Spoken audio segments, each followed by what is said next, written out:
Prajem vám všetkým príjemný predsviatočný predvečer. Tak ako som sľúbila, aj dnes sa vám prihovorím a poviem si svoj názor na určité udalosti. Sľúbila som vám, že dnes budem pokračovať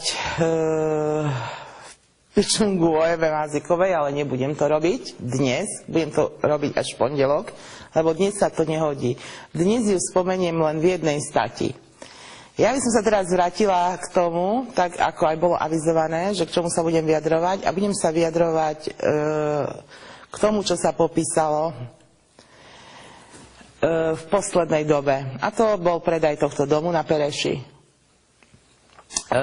Redaktorka Korzára drzo zavolala do realitnej kancelárie a spôsobom malého decka začala vyzvedať od realitnej kancelárie cenu, kedy je dom voľný a proste ostatné záležitosti. Ja tento dom predávam už 2 roky. Objavila teplú vodu.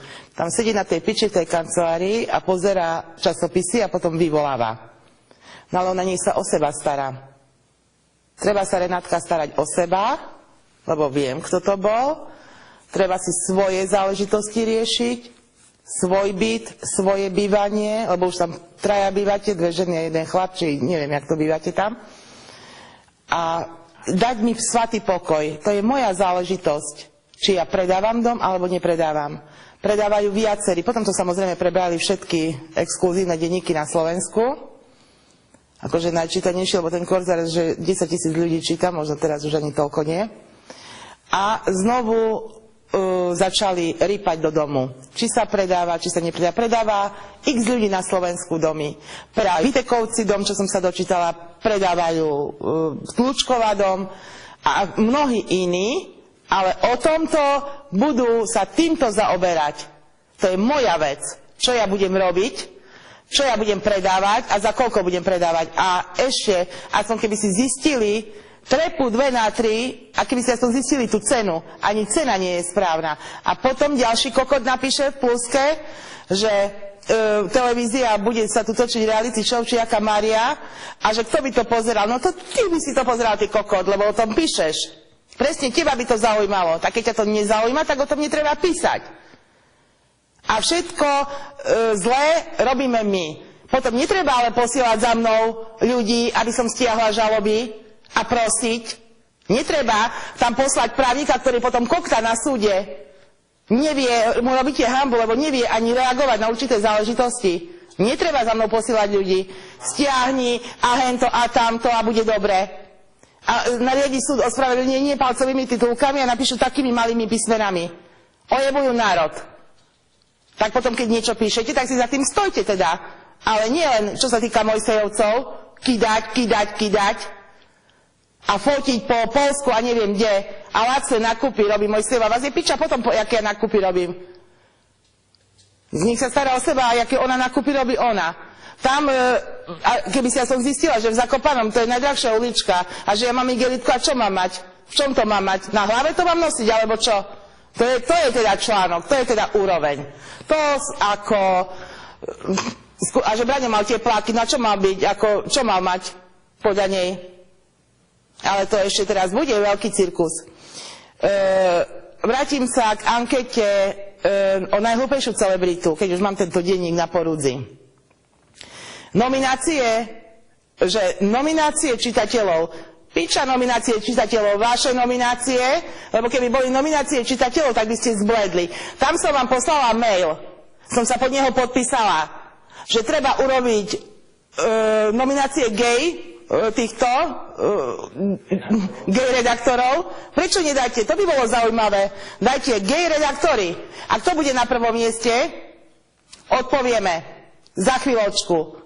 Takže netreba robiť z nás debilov. Netreba písať, že to je anketa čitateľov alebo nominácie čitateľov. To sú vaše nominácie. Pretože keby tam boli nominácie čitateľov, tak tam je Maziková na 100%, lebo všetky ankety, čo sú teraz aj po Topka a beží aj kade tade, si treba len pozrieť. Treba si plniť svoju povinnosti svoje redaktora, nezaujatého, objektívneho. Maziková chyba, Polnišová chyba a kadekto iný. Ale nie, vy tam dáte toho, kto na vás sere. A ty môžeš kľudne hovoriť, lebo zase povedia, že mi šepkáš. Že šepkáš mi. A vás je piča potom, či mi tak kto šepká, alebo nešepká. Takže k tým nomináciám. A bol vás váruj, tentokrát budete musieť mať dôkaz na to, že toľko ľudí hlasovalo, budete musieť mať všetko pripravené. A pred súdom budete sa zodpovedať. Kto hlasoval? To nie len také ankety, to aj ja si môžem urobiť. Urobím si gay anketu, napíšem tam tvoje meno, lebo vie ten, s kým rozprávam, a čo potom bude? Jak ja to potom preukážem, že čitatelia písali? Alebo niekto iný? A nikto na súd nepríde. To nie sú srandy. Oni budú návať mňa na hlubšie žalobity, lebo som sa nerozviedla. Tak sa rozviedli, on sa nemá s kým rozviedť, lebo je buzerant. Už mám toho akurát dosť. Trestný čin ohovorania. Samozrejme. Kde toto je? Kde sme to dopracovali? Oni si ankety tu budú vymýšľať.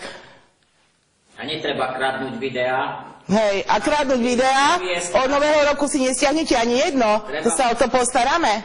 A ani jedno si z nás nebudete žiť. Treba tam na www.čas.sk sa živiť tým, čo si vymyslíte, kreatívci. Hej, takí kreatívci, jak moja rič. Kradnúť, nemáte autorské práva na toto, nemáte autorské práva, ale od nového roku to nebude. A už mi netreba volať. Žiadny novinár koktáva, ani nejaká, nech mi nevolá. Lebo berete tam ešte novinárov, čo aj brktajú.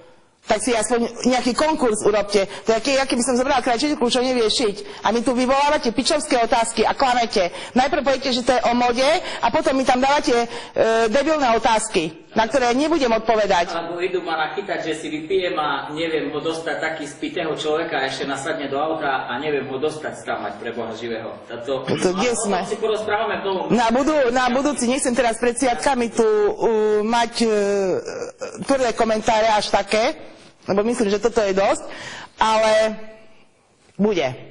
Ešte veľmi horúco. Ešte chceme vás vyzvať, aby ste nám posielali fotky novinárov. Tak, počkaj, ja to poviem, lebo ti ho tak nepočuť.